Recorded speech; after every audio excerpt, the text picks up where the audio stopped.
కారం రంగు రుచితో ఉంటుంది. ఆచి మిరపపొడి అదరగొట్టే కారం రంగు రుచి.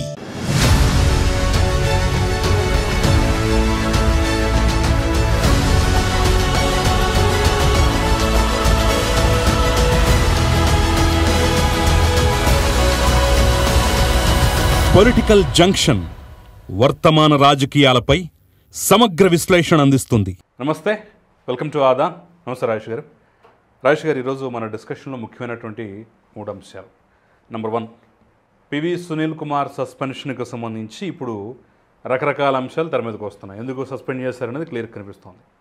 అయితే అనూహ్యంగా ఆర్ఎస్ ప్రవీణ్ కుమార్ బాగా వెనకేసుకొస్తూ, బీఆర్ఎస్ నాయకుడు ఆయన బాగా వెనకేసుకొస్తూ గతంలో మాట్లాడిన మాటలు మనం చూసాం. ఇప్పుడు తాజాగా కూడా ఆయన డీజీపీ కాకుండా అడ్డుకుంటున్నారు, తొక్కేస్తున్నారంటూ కూడా నిజాలను దాచిపెట్టి వక్రీకరించి ఈరోజు మాట్లాడే ప్రయత్నం, దళితుల్లో ఒక రకమైనటువంటి తిరుగుబాటు తీసుకొచ్చేటటువంటి ప్రయత్నం అయితే చేస్తున్నాం. సో దాని గురించి ఖచ్చితంగా మనం మాట్లాడాలి, నిజాలు చెప్పాలి, ఖచ్చితంగా దాని వెనుకున్న ఉద్దేశాలను కూడా ఖండించాల్సిన అవసరం అవుతుంది. ఫస్ట్గా దాని గురించి మనం మాట్లాడే ప్రయత్నం చేద్దాం. ఇక నెంబర్ 2, మీరు వైసీపీ వాళ్ళకి పనులు చేయొద్దు అనేటటువంటి మాటని చంద్రబాబు నాయుడు ఆయన కార్యకర్తల సమావేశంలో మాట్లాడినటువంటి మాటని ఈరోజు చిలవలు పలవలుగా చేసి కులాలకు అతీతంగా, మతాలకు అతీతంగా మేము వ్యవహరించాం, మీరు వ్యవహరించట్లేదని చెప్పేసి మండల్లో కూడా రచ్చలైపోయే ప్రయత్నం అయితే చేశారు. నిజంగా ఆ మాట వెనక అర్థం ఏంటి, ఆయన ఏం మాట్లాడాడు, వీళ్ళు ఎలా చెప్తున్నారు అనేది కూడా ఒక క్లారిటీ ఇచ్చే ప్రయత్నం అయితే చేద్దాం. ఇక నెంబర్ 3, రాజధానికి 6,000 కోట్ల కేటాయింపు, ప్రాంతీయ విద్వేషాలు రేపుతున్నారు, రాజధానికి 6,000 కోట్లు ఎందుకు, మిగతా వాటిని చూడరా అలాగాని ఇది ఒక కొత్త సిద్ధాంతాన్ని సూత్రీకరణ తీసుకొచ్చి మళ్ళీ అది కూడా ఒక రచ్చ, ప్రాంతీయ విద్వేషాలు రగిలించే ప్రయత్నం కూడా చేస్తుంది. అసలు బడ్జెట్లో అన్ని కేటాయింపులు జరిగాయా, దానికి వివరణ కూడా కొన్ని ఇచ్చారు, మరి ఆ వివరణ పట్టించుకోకుండా చేస్తున్నారు. సో దాని మీద కూడా నిజంగానే అంత డబ్బులు ఇచ్చారా, ఇవ్వాల్సిన అవసరం ఉందా లేదా, దీని మీద కూడా మనం క్లియర్గా మాట్లాడే ప్రయత్నం చేద్దాం. సో ఫస్ట్ సునీల్ కుమార్ ఇష్యూని ఎలా చూడాలంటారు? పివి సునీల్ కుమార్ గారి ప్రస్తుత స్థితి ఆయన స్వయంకృత అపరాధం. ఇవాళ నిజమే ఆర్ఎస్ ప్రవీణ్ కుమార్ గారు ప్రస్తావించినట్టుగా డీజీపీ క్యాడర్లో ఉన్న ఐపీఎస్ అధికారి సస్పెన్షన్కి గురవ్వటం అనేది బాధాకరమే. ఎవరికి బాధాకరం? పివి సునీల్ కుమార్ గారికి బాధాకరమా, ఆర్ఎస్ ప్రవీణ్ కుమార్ గారికి బాధాకరమా? నిజంగానే పివి సునీల్ కుమార్ గారికి బాధాకరం అయితే ఒక ప్రభుత్వోద్యోగిగా ఉండి ఆయన డీజీపీయా, సిబిఐ డైరెక్టరా, ఇంకేదైనా పెద్ద పదవిలో ఉన్నారనేది అప్రస్తుతం. ఎండ్ ఆఫ్ ది డే ఆయన ఒక ప్రభుత్వ ఉద్యోగి. ఏ ప్రభుత్వ ఉద్యోగి అయినా సరే ఆ పర్టికులర్ ఉద్యోగానికి సంబంధించిన కొన్ని రూల్స్ అండ్ రెగ్యులేషన్స్ ఫాలో అయి తీరాలి. పివి సునీల్ కుమార్ గారికి కూడా ఆల్ ఇండియా సర్వీస్ అధికారిగా, యూనిఫామ్డ్ డ్యూటీలో ఉన్న ఐపీఎస్ అధికారిగా కొన్ని ట్రెడిషన్స్కి, కొన్ని రూల్స్కి బైండ్ అయ్యి ఆయన ఉద్యోగం చేయాలి. ఐపీఎస్ అధికారిగా నా ఇష్టం వచ్చినప్పుడు, నా ఇష్టం వచ్చిన దేశానికి నేను విదేశీ పర్యటనకి వెళ్ళొస్తాను అంటే కుదరదు. ఖచ్చితంగా ఉన్నతాధికారులకి తెలియజేసి వారి అనుమతి తీసుకున్న తర్వాతే ఆయా దేశాలకు పర్యటన చేయాలి. ఇప్పుడు పివి సునీల్ కుమార్ గారు ఎదుర్కొంటున్న ఆరోపణ ఏంటి? ఆయన అనుమతి లేకుండా విదేశీ పర్యటనలు చేశారు, అనుమతి తీసుకున్న దేశాలు కాకుండా వేరే దేశాల్లో పర్యటించారు అని నిర్దిష్టమైన సాక్ష్యాధారాలతోటి ప్రభుత్వం ఆయన్ని సస్పెండ్ చేసింది.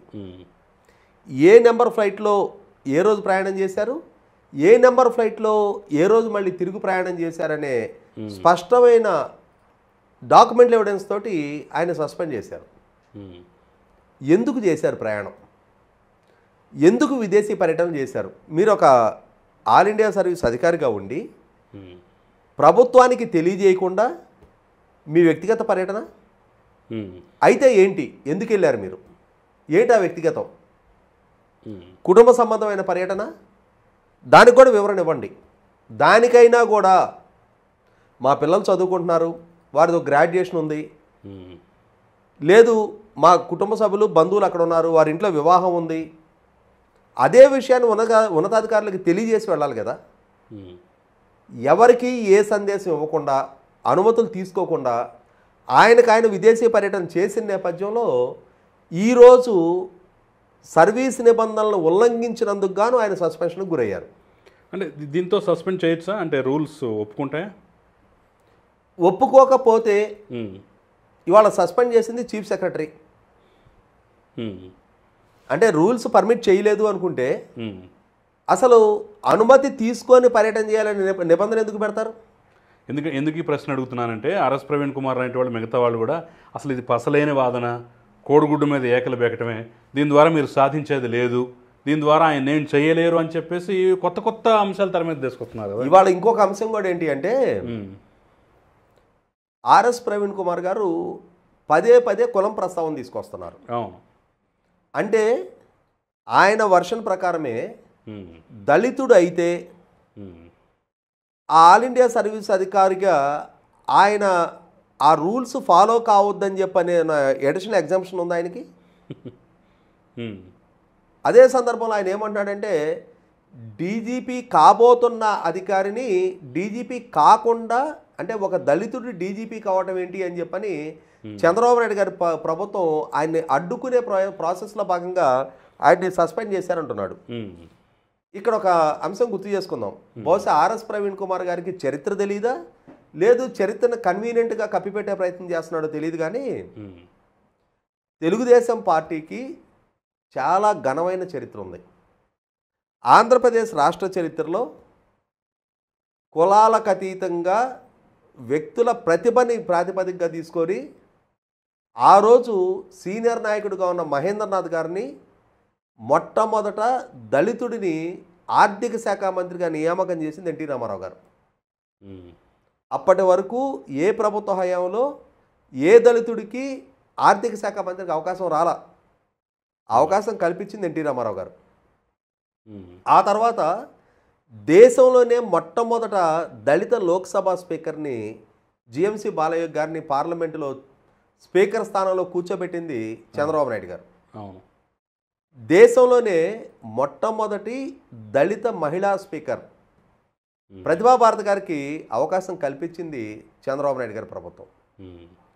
కాబట్టి చంద్రబాబు నాయుడు గారి ప్రభుత్వానికి దళితుల వ్యతిరేకి అని చిత్రీకరించే ప్రయత్నం ఆర్ఎస్ ప్రవీణ్ కుమార్ ద్వారా జరిగినా దాంట్లో పసలేదనేది వాస్తవం. ఇప్పుడు కాకి మాధవరావు గారిని సిఎస్గా చేసింది కూడా తెలుగుదేశం ప్రభుత్వం అంట. అవును, ఆయన కూడా దళిత. అవును. ఇక్కడ ఇంకొక అంశం కూడా ఉంది. అసలు పివి సునీల్ కుమార్ని ఇంతగా ఎందుకు భుజాన్ని వేసుకునే ప్రయత్నం చేస్తున్నావు అంటే ఆయనతో వ్యక్తిగతంగా మీకున్న అనుబంధం కారణమా, ఆయన వ్యక్తిత్వం కారణమా? వ్యక్తిత్వమే కారణం అనుకుందాం.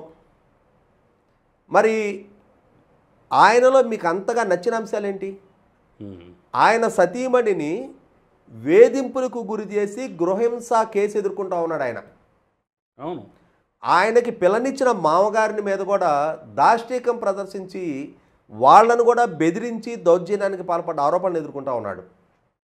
ఇది ఎవరు ప్రస్తావిస్తున్నారు? ఫార్మర్ ఐఏఎస్ అధికారి పివి సునీల్ కుమార్ గారి brother in law PV Ramesh గారు ప్రస్తావిస్తున్నాడు. ఆయనకి సమాధానం చెప్పండి మొట్టమొదటి మీరు. అసలు దళితుల గురించి మాట్లాడే నైతికత ఆర్ఎస్ ప్రవీణ్ కుమార్ గారికి ఉందా? ఎందుకంటున్నానంటే ఇవాళ ఆయన బీఆర్ఎస్ పార్టీలో ఉన్నారు. వాస్తవంగా ఆర్ఎస్ ప్రవీణ్ కుమార్ గారు దళిత విద్యార్థుల సహాయార్థం వారి విద్య అంటే వారు ఉన్నత విద్య అందుకోవడానికి చాలామందికి సహాయ సహకారాలు అందించారు. చాలా క్రెడిబిలిటీ సంపాదించుకున్నారు ఆయన. కానీ ఆ సంపాదించుకున్న క్రెడిబిలిటీ మొత్తం తీసుకెళ్ళి వాళ్ళ కేసీఆర్ గారి కాళ్ళ దగ్గర తాకట్టు పెట్టి 2014 ఎన్నికలకు ముందు దళితుడిని ముఖ్యమంత్రి చేస్తా అని చెప్పని వాగ్దానం చేసిన కేసీఆర్ గారు ఎన్నికలు పూర్తయిపోయిన తర్వాత దళితుడు లేదు ఏం లేదు అని చెప్పని తానే ముఖ్యమంత్రిగా కొనసాగిన కేసీఆర్ గారి పార్టీలో చేరి ఏం సందేశం ఇస్తున్నారు ఆయన? ఇక్కడ గమనించుకుంటే చంద్రబాబు నాయుడు గారిని దళిత వ్యతిరేకంగా చిత్రీకరించే ప్రయత్నం చేస్తున్నారు. సక్సెస్ఫుల్గా 5 సంవత్సరాల 2014-19 టెన్యూర్లో ప్రతి సంవత్సరం క్రమం తప్పకుండా ఎస్సీ సప్లాన్ని అమలు చేసింది చంద్రబాబు నాయుడు గారు. అంబేద్కర్ గారి పేరిట అంబేద్కర్ విదేశీ విద్య అని చెప్పని పెట్టి దళితులకి దేశంలోనే మొట్టమొదటిసారిగా విదేశాల్లో చదువుకునే ఆస్కారం కలిగించింది చంద్రబాబు నాయుడు గారు. 5 సంవత్సరాల పాటు క్రమం తప్పకుండా ఒక ఫిక్స్డ్ క్యాలెండర్లో క్రెడిట్ క్యాంపులు కండక్ట్ చేసి ఎస్సీ కార్పొరేషన్ ద్వారా సబ్సిడీ రుణాలు ఇచ్చి సెల్ఫ్ ఎంప్లాయ్మెంట్కి ప్రమోట్ చేసింది చంద్రబాబు నాయుడు గారు.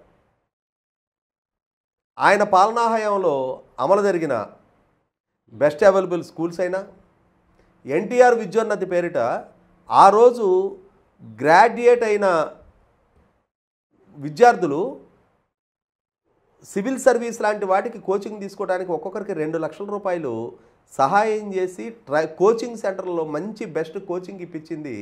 ఉన్నతమైన ఉద్యోగాలు అందుకోవడానికి మార్గం సుగమం చేసింది చంద్రబాబు నాయుడు గారు.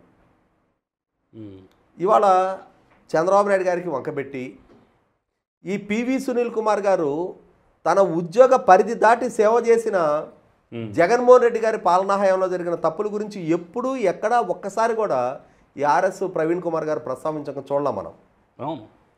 జగన్మోహన్ రెడ్డి గారి పాలనా హయాంలో ఎన్ని ద్రోహాలు దళితులకు జరిగినాయి అనేది ఒక సిరీస్ ఆఫ్ ఇన్సిడెంట్లు మనం చెప్పుకోవచ్చు. జగన్మోహన్ రెడ్డి గారి ద్వారా జగనన్న కాలనీలు అని చెప్పని ప్రతిపాదిస్తే ఆ కాలనీల కోసం రాష్ట్ర వ్యాప్తంగా 7,500 ఎకరాలు దళితులకి గత ప్రభుత్వాలు అసైన్ చేసిన భూముల్ని జగన్మోహన్ రెడ్డి గారు బలవంతంగా ల్యాండ్ అక్విజిషన్లో తీసేసుకున్నారు. అంటే భూమి లేని పేదలకి వారి ఉపాధి రీత్యా ప్రభుత్వాలు ఇచ్చిన హక్కుని జగన్మోహన్ రెడ్డి గారు గుంజుకున్నారు. ఎక్కడున్నారు ఈ పివి సునీల్ కుమారు, ఈ ఆర్ఎస్ ప్రవీణ్ కుమారు? అదే సందర్భంలో రాజధాని ప్రాంతంలో భూమి లేని పేదలకి చంద్రబాబు నాయుడు గారి ప్రభుత్వం భూమి తీసుకున్న పూలింగ్లో తీసుకున్న రైతులకి వార్షిక కౌలు చెల్లిస్తున్నాం కాబట్టి, భూమి లేని పేదలు కూడా ఉపాధి కోల్పోతున్నారు కాబట్టి నెలకి 2,500 చొప్పున సంవత్సరానికి 30,000 రూపాయలు వారికి సామాజిక పెన్షన్లు అందజేయడం జరిగింది. అలా అందజేసిన సందర్భంలో జగన్మోహన్ రెడ్డి గారు 2019 ఎన్నికలకు ముందు తనకి గనక ఒక ఛాన్స్ ఇచ్చి అధికారం ఇస్తే ఆ 2,500 5,000 చేస్తానని వాగ్దానం చేసిన ఆయన 2024 మార్చి 1వ తారీఖు నాడు దాన్ని అమలు చేయటం మొదలుపెట్టాడు. 5 సంవత్సరాల తర్వాత ఎక్కడున్నారు ఈ ఆర్ఎస్ ప్రవీణ్ కుమారు, ఈ పివి సునీల్ కుమారు? ఇదే జగన్మోహన్ రెడ్డి గారి పాలనా హయాంలో ఎస్సీ సప్లాన్ నిర్వీర్యం అయిపోయింది. ఎస్సీ కార్పొరేషన్ నుంచి 5 సంవత్సరాల కాలంలో ఒక్కరికి కూడా లోన్ ఇవ్వాల. అదే సందర్భంలో ఇందాక నేను ప్రస్తావించిన విదేశీ విద్య 4 సంవత్సరాలు ఆ పథకాన్ని నిర్వీర్యం చేసి 5వ సంవత్సరంలో అంబేద్కర్ గారి పేరిటున్న విదేశీ విద్యా పథకానికి జగనన్న విదేశీ విద్య అని పేరు పెట్టుకున్నారు. ఏ విధంగా ఆర్ఎస్ ప్రవీణ్ కుమార్ గారు, పివి సునీల్ కుమార్ గారు సమర్థిస్తారు? అసలు ఆర్ఎస్ ప్రవీణ్ కుమార్ గారికి అదొక అంశంగా ఎందుకని ఎప్పుడు ఎక్కడ ప్రస్తావించాలని కూడా అనిపిలా. అంబేద్కర్ గారి పేరు తీసేసి నీ పేరు పెట్టుకోవటం ఏంటయా అని చెప్పని ఎప్పుడు ఎక్కడ విమర్శించే ప్రయత్నం కూడా చేయలా.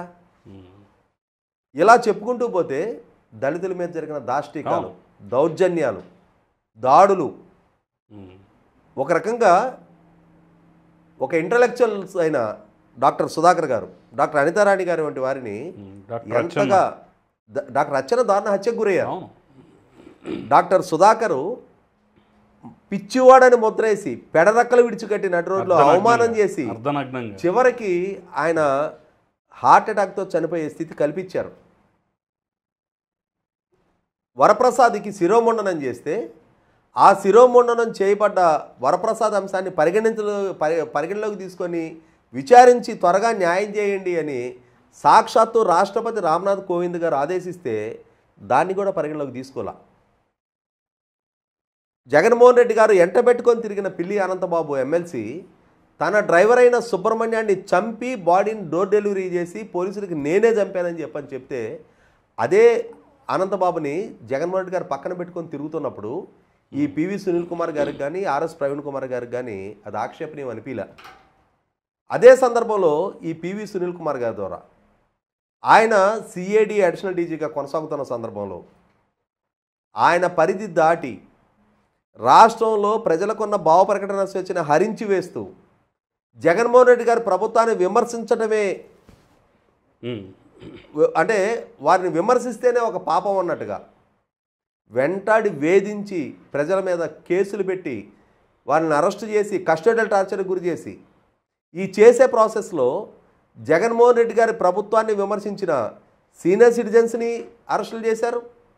అర్ధరాత్రి గోడలు దూకి తలుపులు బద్దలు కొట్టిలా అరెస్టులు చేశారు. ఎన్ని రకాల దాష్టికాలకు ప్రదర్శించాలో అన్ని రకాల దాష్టికాలు ప్రదర్శించారు ఆ రోజున. అటువంటిది ఇవాళ ఆయనకి ఉద్యోగం విధుల్లో ఇబ్బందికరమైన పరిస్థితులు ఎదురయ్యాయి అని చెప్పని, మరి ఆ రోజు ఆయన ఉద్యోగం చేసేనాడే మీ మిత్రుడు అయ్యుంటే ఇటువంటి నడత సరైంది కాదు. ఒక ఐపీఎస్ అధికారిగా ఈ విధంగా జగన్మోహన్ రెడ్డి గారికి దాసోహం అని మన వర్గాల మీదే ఈ దాష్టికాలు ప్రదర్శించడం సహేతుకం కాదు అని చెప్పని ఆ రోజు హితో చెప్పుండాల్సింది. ఆ రోజు హితో చెప్పటానికి మీ గొంతు రాలా. పైగా అంబేద్కర్ గారి పేరిట ఒక స్వచ్ఛంద సంస్థని ఈ పివి సునీల్ కుమార్ గారు నడుపుతున్న రోజుల్లో మరి అదే జగన్మోహన్ రెడ్డి గారు విదేశీ విద్యా పథకానికి అంబేద్కర్ గారి పేరు తీసేసిన రోజు. మరి ఎందుకని పివి సునీల్ కుమార్ గారికి కానీ ఆర్ఎస్ ప్రవీణ్ కుమార్ గారికి కానీ ఆ అంశాన్ని జగన్మోహన్ రెడ్డి గారి దగ్గర విభేదించాలన్న ప్రయత్నమే గుర్తుకురాలా? అమరావతిలో అంబేద్కర్ గారి స్మృతివనాన్ని 15 ఎకరాల్లో ప్రతిపాదిస్తే అక్కడి నుంచి విగ్రహాలు మాయం చేసి విజయవాడ పీడబ్ల్యూడి గ్రౌండ్లో అక్కడ అంబేద్కర్ గారి విగ్రహాన్ని ఏర్పాటు చేసి ఆ విగ్రహాన్ని ఏర్పాటు చేసిన ప్రాంగణంలో కూడా అంబేద్కర్ గారితో సమానంగా జగన్మోహన్ రెడ్డి గారి పేరు పెట్టుకున్న సందర్భం. అరే అంబేద్కర్ గారితో పాటు సమానంగా మీ పేరు ఎలా పెట్టుకుంటారని చెప్పని ఆక్షేపణ కూడా తెలియజేయలేదే. అవును. కాబట్టి ఇవాళ పివి సునీల్ కుమార్ గారి మీద ప్రభుత్వం చర్య తీసుకుంది అంటే 100కి 100 పాళ్ళు అది ఆయన స్వయంకృత అపరాధం. ఆయన చేసిన కర్మలకి ప్రతిఫలంగానే ఆయన ప్రభుత్వాన్ని ధిక్కరించి ఉన్నతాధికారులకి సమాచారం ఇవ్వాల్సిన అంశంలో నిర్లక్ష్య ధోరణి ప్రదర్శించిన పర్యవసానం. అనుమతి తీసుకొని పర్యటన చేయాల్సిన దగ్గర అనుమతులు తీసుకోకుండానే ఒక ధిక్కార ధోరణి ప్రదర్శించిన పర్యవసానం ఇవాళ ప్రభుత్వ పరంగా చర్యలు తీసుకోవడం జరిగింది. ఇటువంటి సందర్భంలో ఇటువంటి చరిత్ర నేపథ్యం కలిగిన, అంటే ఇంత ఆక్షేపణీయమైన నేపథ్యం ఉన్న సునీల్ కుమార్ గారిని అదే పనిగా సమర్థించుతూ ఆర్ఎస్ ప్రవీణ్ కుమార్ గారు తాను కూడా ఒక సగటు సాధారణ రాజకీయ నాయకుడే, రాజకీయాలకు ఇచ్చిన ప్రాధాన్యత లేదు, తన మిత్రుడైతే ఏ తప్పు చేసినా సమర్థిస్తాను అనేది వైఖరి. 100కి 100 పాళ్ళు ఆర్ఎస్ ప్రవీణ్ కుమార్ గారు ఎంత తక్కువగా స్పందిస్తే అది ఆయనకే గౌరవంగా ఉంటుంది. ఖచ్చితంగా. రైట్. ఇక మనం రెండో అంశంలోకి వెళ్ళినట్టయితే చంద్రబాబు నాయుడు ఆయన ముఖ్యమంత్రి హోదాలో at the same time party అధ్యక్షుడు హోదాలో ఆయన కొనసాగుతున్నారు. పార్టీ అధినేతగా కార్యకర్తలతో మీటింగ్లో ఒక కామెంట్ చేశారు, మీరు ఇంకా వైసీపీ వాళ్ళతో తిరగటం, వాళ్ళకి పనులు చేయటం మానుకోండి అంటూ నాయకులకి కొంతమంది సీనియర్లకి ఒక చురక అంటించే ప్రయత్నం చేశారు. ఇప్పుడు దాన్ని తీసుకొచ్చి అసలు వైసీపీ వాళ్ళకి పనులే చేయొద్దన్నారు, వైసీపీ వాళ్ళకి పథకాలే వద్దన్నారు, ఇదెక్కడ గొడవ, ఇదెక్కడ ఇదంటూ కూడా ఈరోజు మండలంలో కూడా రచ్చలేపినటువంటి పరిస్థితి.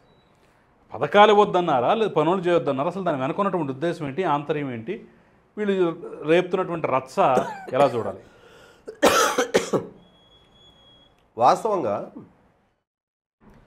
చంద్రబాబు నాయుడు గారికి 2 బాధ్యతలు ఉన్నాయి. ఒకటి వారు రాష్ట్ర ముఖ్యమంత్రి, 2 వారు తెలుగుదేశం పార్టీ జాతీయ అధ్యక్షులు. రాష్ట్ర ముఖ్యమంత్రిగా ఈరోజు వైసీపీ ఆరోపిస్తున్నట్టుగా ఆయన భయము, పక్షపాతము, రాగద్వేషాలకు అతీతంగా పరిపాలన చేస్తానని చెప్పని రాజ్యాంగం మీద చేసిన ప్రమాణ స్వీకారాన్ని ఉల్లంఘించే చర్యలు కనుక పాల్పడితే, అంటే రాష్ట్రాన్ని పరిపాలించే ముఖ్యమంత్రిగా రాజకీయపరమైన పక్షపాత ధోరణో, ప్రాంతపరమైన పక్షపాత ధోరణో, కులపరమైన పక్షపాత ధోరణో, వర్గపరమైన పక్షపాత ధోరణో ప్రదర్శించి మిగిలిన ప్రజల పట్ల కనుక వివక్ష ప్రదర్శిస్తుంటే రాజ్యాంగం మీద ప్రమాణ స్వీకారం చేసిన ముఖ్యమంత్రి ఈ విధంగా చేయదగునా అని చెప్పని ఆయన్ని విమర్శించవచ్చు. ఆయన తప్పుల్ని ఎత్తి చూపొచ్చు. ఒక్క నిమిషం మనం ఆలోచిద్దాం. చంద్రబాబు నాయుడు గారి ప్రభుత్వం జూన్ 12 వారి నాయకత్వంలో ముఖ్యమంత్రిగా ప్రమాణ స్వీకారం చేస్తే జూలై 1వ తారీఖు నుంచి సామాజిక పెన్షన్లు 3,000 రూపాయలది 4,000 రూపాయలు చేసి పంపిణీ చేయడం మొదలుపెట్టారు. అవును. రాష్ట్రంలో ఉన్న సామాజిక పెన్షన్ల లబ్ధిదారులు అందరికీ పంపిణీ చేస్తున్నారా, లేదు వైసీపీ వారి పట్ల వివక్ష ప్రదర్శించి వారికి పంపిణీ చేయకుండా ఆపుతున్నారా? ఇవాళ 204 అన్నా క్యాంటీన్లు ప్రారంభమైనవి. ఈ అన్నా క్యాంటీన్ లోపలికి ఆకలితో వచ్చి 5 రూపాయలు చెల్లించిన ఎవరికైనా భోజనం పెడుతున్నారా, లేదు నీ దగ్గర తెలుగుదేశం పార్టీ మెంబర్షిప్ ఉందా లేదా, నువ్వు వైసీపీ కార్యకర్తవా అని చెప్పనే వివక్ష ప్రదర్శించి కొంతమందికి భోజనం పెట్టకుండా బయటికి పంపిస్తున్నారా? ఇవాళ ప్రతి తెల్ల కార్డు ఉన్న మహిళకి 3 సిలిండర్లు సంవత్సరానికి ఉచితంగా ఇస్తామని చెప్పని ప్రభుత్వం ఒక పాలసీ డెసిషన్ తీసుకుంది. అది నవంబర్ నుంచి దీపావళి నుంచి అమలుకు కూడా నోచుకుంది. ఇవాళ అమలుకు నోచుకున్న ప్రాసెస్లో రాష్ట్రంలో లబ్ధిదారైన ప్రతి మహిళకి ఆ పథకం వర్తిస్తుందా, లేదు తెలుగుదేశానికి సంబంధించిన శ్రేణులకు మాత్రమే ఆ పథకం వర్తిస్తుందా? ఇవాళ ప్రభుత్వ పరంగా ప్రభుత్వం తీసుకుంటున్న సంక్షేమంలో అయినా అదే సందర్భంలో ప్రభుత్వ పరంగా తీసుకునే అభివృద్ధి కార్యక్రమాలు, పల్లె పండుగ అని చెప్పని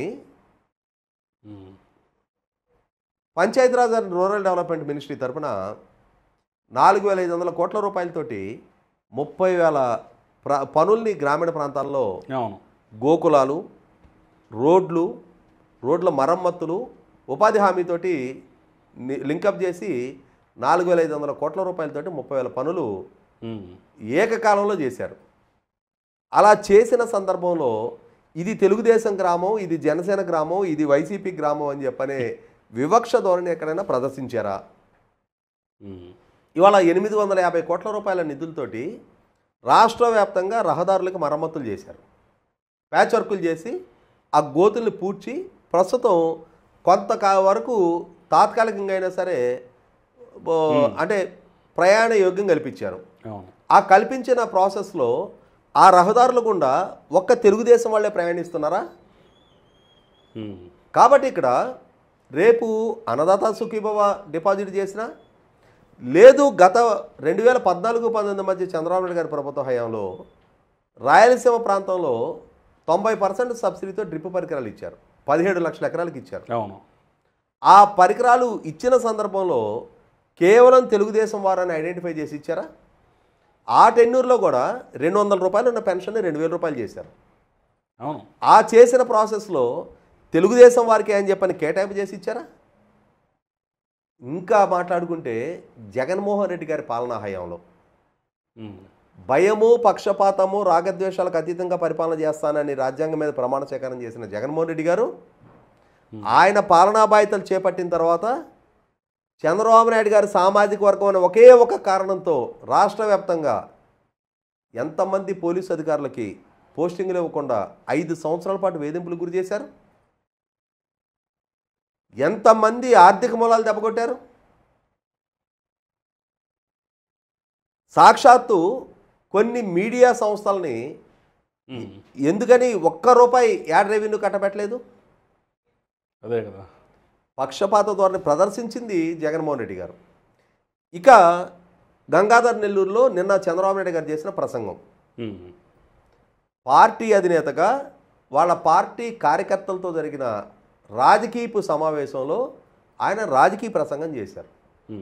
రాష్ట్ర ముఖ్యమంత్రి హోదాలో కాదు. ఆయన ఏం చెప్పారు? ఇప్పటికీ ఇంకా స్థానికంగా కొందరు నాయకులు వైసీపీ శ్రేణులతో అంటగాగుతూ ఉన్నారు. ఈరోజు మీ దగ్గర అధికారం ఉంది కాబట్టి వాళ్ళ అవసరాల రీత్యా మీ దగ్గరకు చేరతారు. మీరు వాళ్ళ పనులు చేసి పెట్టడం అనేది ఆక్షేపణీయమన్నారు. ఏం పనులు? వాళ్ళ కాంట్రాక్ట్లో, వాళ్ళకి పైరవీలో, అంటే వీళ్ళకున్న అవకాశం, వీళ్ళకున్న పరపతిని మీరు వారి కోసం ఉపయోగించిన పక్షంలో పాముకు పాలు పోసినట్టే అని చెప్పారు ఆయన. అది రాజకీయంగా తన శ్రేణులని మోటివేట్ చేసుకోవడానికి మన పార్టీ కార్యకర్తలు కష్ట నష్టాల్లో మనకు అండగా ఉన్నవాళ్ళు, వారికి మీరు అండగా నిలబడండి.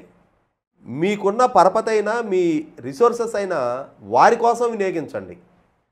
ఎందుకంటే రేపు కూడా మిమ్మల్ని భుజాన పెట్టుకొని గెలిపించేది వాళ్ళు.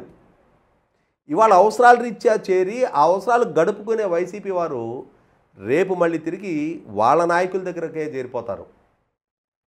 కాబట్టి అటువంటి వారిని దగ్గరికి చేర్చుకొని వారికి పనులు చేయటం వల్ల మీకు అదనంగా ఒరిగే ప్రయోజనం లేదు. ఇది ఆయన రాజకీయంగా తన శ్రేణుల్ని తన క్యాడర్ని మోటివేట్ చేయడం కోసం చెప్పిన మాట. ఏ స్థాయిలో కూడా అందులో ఆక్షేపణీయమైన మాటే లేదు. ఖచ్చితంగా ప్రస్తావన ఎక్కడ తెచ్చాడు ఆయన? అసలు నేను అదే అంటున్నా, పథకాల ప్రస్తావన రాష్ట్ర ముఖ్యమంత్రి నుంచి రావాలి. ఇది పార్టీ అధినేతగా తన శ్రేణులతోటి కార్యకర్తల సమావేశంలో మాట్లాడుకున్న మాట. అది 100% సమర్థనీయం ఆ మాట. జగన్మోహన్ రెడ్డి గారి పాలనా హయాంలో తెలుగుదేశం వారికి ఆ రాష్ట్రంలో ద్వితీయ శ్రేణి పౌరులుగా ట్రీట్ చేయబడ్డారు. అధికారుల వైపు నుంచి, అధికార పార్టీ నాయకుల నుంచి, సాక్షాత్తు రాష్ట్ర ముఖ్యమంత్రి గారి నుంచి కూడా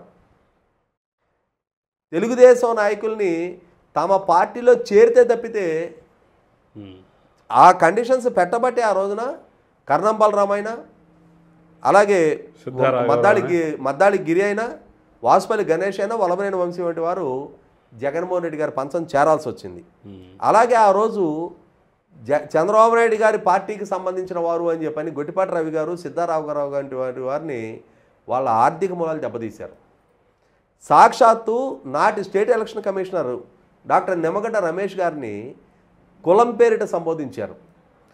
నాడు డీజీపీ హోదాలో ఉన్న ఏబీ వెంకటేశ్వరరావు గారిని కులం పేరిట ద్వేషించి సస్పెండ్ చేశారు.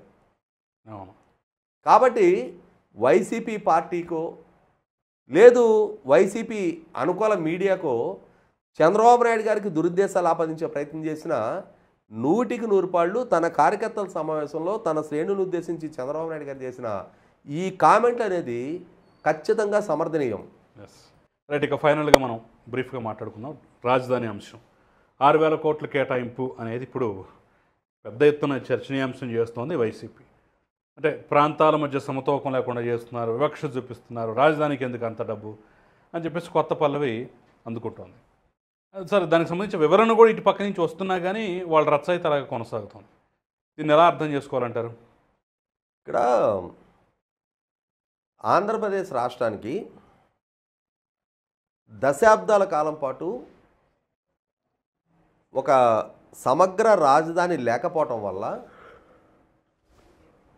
అంటే విద్య, వైద్యం, ఉపాధి అవకాశాలు కలగలిసిన ఒక సమగ్ర నగర నిర్మాణం జరగకపోవటం వల్ల ఈ రోజుకి ఆంధ్రప్రదేశ్ రాష్ట్రం నుంచి లక్షలాదిగా యువత వివిధ రాష్ట్రాలకి, వివిధ దేశాలకి తరలిల్లి స్థిరపడే పరిస్థితులు కళ్ళ ముందు కనిపిస్తూ ఉన్నాయి.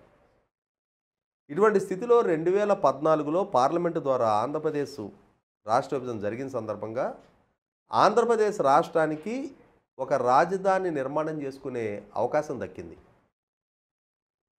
దాదాపుగా మెడ్రాస్ ప్రావిన్స్లో కలగలిసి ఉన్న సందర్భం నుంచి మెడ్రాస్ రాష్ట్రంగా రూపాంతరం చెందటం, తర్వాత మెడ్రాస్ స్టేట్ నుంచి ఆంధ్ర రాష్ట్రంగా విభజన జరగటం, ఆంధ్ర రాష్ట్రంగా విభజన జరిగిన తర్వాత కర్నూలు రాజధానికి ఒక 3 సంవత్సరాలు కొనసాగటం, ఆ తర్వాత 1956లో ఆంధ్రప్రదేశ్గా హైదరాబాదు స్టేటు, ఆంధ్ర రాష్ట్రం కలిసి ఆంధ్రప్రదేశ్ రాష్ట్రంగా ఏర్పాటు చెందటం, ఆ తర్వాత మళ్ళీ 1956 నుంచి 58 సంవత్సరాల పాటు హైదరాబాద్ రాజధానిగా కొనసాగిన తర్వాత 2014లో మరొకసారి ఆంధ్రప్రదేశ్, తెలంగాణగా విడివడిన నేపథ్యంలో ఆంధ్రప్రదేశ్ రాష్ట్రానికి కూడా తెలంగాణకు ఒక హైదరాబాదు, కర్ణాటకకు ఒక బెంగళూరు, తమిళనాడుకు ఒక చెన్నై లాంటి సమగ్ర రాజధాని నిర్మాణం చేసుకునే హక్కు ఉంది. ఆ దిశగా నాటి చంద్రబాబు నాయుడు గారి ప్రభుత్వం చొరవ కూడా చూపింది. ఆ చూపిన చొరవకి అసెంబ్లీ వేదికగా జగన్మోహన్ రెడ్డి గారు కూడా ఏకగ్రీవంగా మద్దతు ఇచ్చారు. ఇటువంటి పరిస్థితుల్లో 5 సంవత్సరాల జగన్మోహన్ రెడ్డి గారి పాలనా హయాంలో రాష్ట్ర రాజధాని నిర్మాణాన్ని నిలువున నీరుగార్చారు.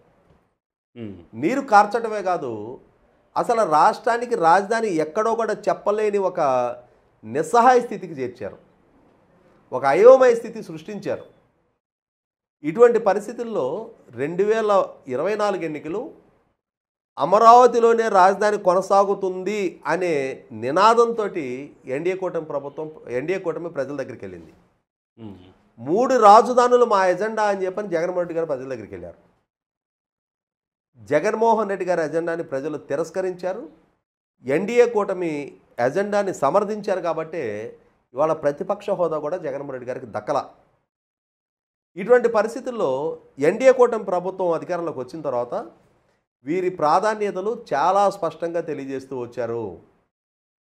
ఇవాళ దుర్భిక్ష రాయలసీమ ప్రాంతానికి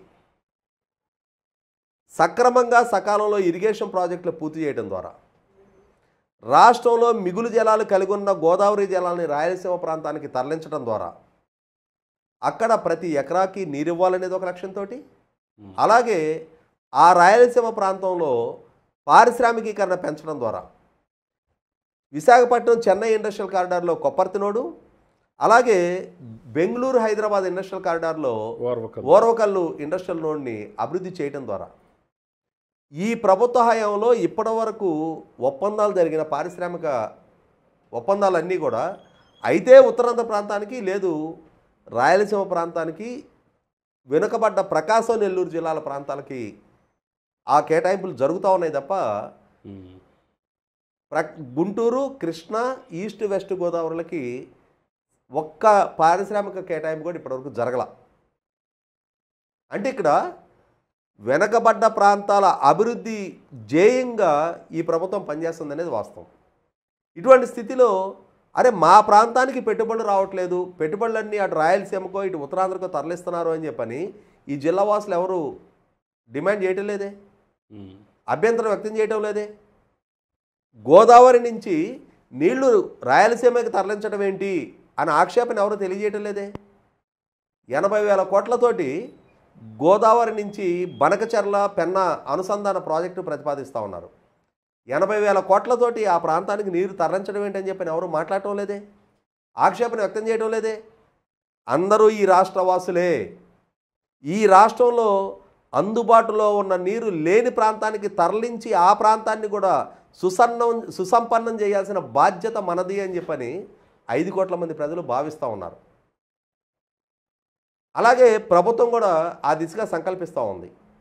కానీ కొందరు నేరో మైండెడ్ హ్రస్వ దృష్టి కలిగిన రాజకీయం తప్పితే ప్రజాక్షేమం గురించి, ప్రాంతాల క్షేమం గురించి, ప్రాంతాల మధ్య అభివృద్ధి సమతుల్యత గురించి ఏమాత్రం బాధ్యత లేని వ్యక్తులు ప్రతి అంశాన్ని వివాదాస్పదం చేసే ప్రయత్నం చేస్తున్నారు. ఇవాళ అమరావతి పనులని 2019కి ముందు 41,000 కోట్లతో ప్రతిపాదించారు. ఆనాడు జగన్మోహన్ రెడ్డి గారి ప్రభుత్వం అప్పటి వరకు పెట్టిన ఖర్చుని నిర్వీర్యం చేశారు. అలాగే పనులు కొనసాగించకుండా 5 సంవత్సరాల కాలం గడిపేసిన పర్యవసానం ఇవాళ ఈ 5 సంవత్సరాల్లో ప్రైస్ ఎస్కలేషన్ వల్ల అదే పనులు పూర్తి చేయడానికి 60,000 కోట్లు కావాల్సి వస్తుంది. 19,000 కోట్ల రూపాయల ప్రజాధనం వృధాగా ఖర్చు పెట్టాల్సిన స్థితి జగన్మోహన్ రెడ్డి గారు కల్పించారు. ఇటువంటి స్థితిలో దాదాపుగా 31,000 కోట్ల రూపాయలు అటు ప్రపంచ బ్యాంక్ నుంచి కానీ ఇటు హడ్కో నుంచి కానీ రుణ సమీకరణ జరుగుతూ ఉంది. ఇంకొక 5,000 కోట్ల రూపాయలు వేరే మల్టీనేషనల్ సంస్థ నుంచి సమకూర్చుకుంటూ ఉన్నారు. అంటే 36,000 కోట్ల రూపాయలు సిఆర్డీఏ ద్వారా సమకూర్చుకుంటూ ఉన్నారు. ఈ సమకూర్చుకుంటున్న రుణాన్ని సిఆర్డీఏ ద్వారా చెల్లిస్తారు. రాష్ట్ర ప్రభుత్వ ట్యాక్స్ పేయర్స్ మనీ కాదు. అవును. ఇదే పరిస్థితిలో 6,000 కోట్లు బడ్జెట్లో ప్రతిపాదించారు. రాష్ట్ర రాజధాని నిర్మాణం రీత్యా 6,000 కోట్లు ప్రతిపాదించితే దానికి ఆక్షేపణ తెలపాల్సిన అవసరం ఏంటి? ఇవాళ లక్షల కోట్ల రూపాయలు వివిధ ప్రాంతాల్లో పారిశ్రామిక సంస్థలు గ్రౌండింగ్ అవుతూ ఉన్నాయి. అక్కడే ఎందుకు గ్రౌండింగ్ అవుతున్నాయి అని చెప్పని ఆ ప్రాంతాల మీద కూడా విద్వేషం వెలుపుచ్చుతారా? ఇవాళ ఆర్సిలర్ మెటల్ 161,000 కోట్ల రూపాయల స్టీల్ ప్లాంటు వాళ్ళకి క్యాప్టివ్ పోర్టుతో కూడా అనకాపల్లి ప్రాంతంలో గ్రౌండింగ్ అవుతూ ఉంది. Green hydrogen project, green ammonia project, ఇవాళ రిలయన్స్ బయోమాస్ ప్రాజెక్టులు, బీపీసీఎల్ ఆయిల్ రిఫైనరీ, ఇటువంటి అతి పెద్ద పారిశ్రామిక పెట్టుబడులు గ్రౌండింగ్ అవుతూ ఉన్నాయి. టీసీఎస్ లాంటి సంస్థ విశాఖపట్నంలో గ్రౌండింగ్ అవుతూ ఉంది. విశాఖపట్నంలో 500 ఎకరాల్లో data and artificial intelligence SEZ ఏర్పాటు చేస్తూ ఉన్నారు. వాటి ద్వారా రాష్ట్రం సుసంపన్నం అవుద్ది, రాష్ట్ర యువతకు ఉపాధి దక్కుద్ది, రాష్ట్రానికి సంపద సృష్టి జరుగుద్ది, రాష్ట్రానికి ట్యాక్స్ రెవెన్యూస్ పెరుగుతాయి. అంతే తప్ప ఈ ప్రాంతం ఆ ప్రాంతం అని చెప్పనే ఇటువంటి ప్రాంతీయ విద్వేషాలను రేపి తాత్కాలిక రాజకీయ ప్రయోజనాలు పొందాలి అనుకున్న జగన్మోహన్ రెడ్డి గారు కుయుక్తులు 2019 నుంచి 2024 దాకా ప్రజలు చూశారు. కాబట్టే 2024లో జగన్మోహన్ రెడ్డి గారిని ఎక్కడ ఉంచాలో అక్కడ ప్రజలకు స్పష్టమైన నిర్ణయం తీసుకున్నారు. ఇంకా ఇదే విధమైన దుష్ప్రచారాలతోటే మేము కాలం గడుపుతాం, ఇదే విధంగా ప్రభుత్వాల మీద విద్వేషాలు దిమ్ముతాం, ప్రజల మధ్య విద్వేషాలు పెంచే ప్రయత్నం చేస్తాం, తద్వారా మా రాజకీయ లబ్ధి పొందుదాము అని చెప్పని ఏ రాజకీయ పక్షం ఆలోచించినా వాటిని పరిగణలోకి తీసుకోవడానికి ప్రజలు సిద్ధంగా లేరనేది కళ్ళ ముందు కనిపిస్తా ఉన్న వాస్తవం.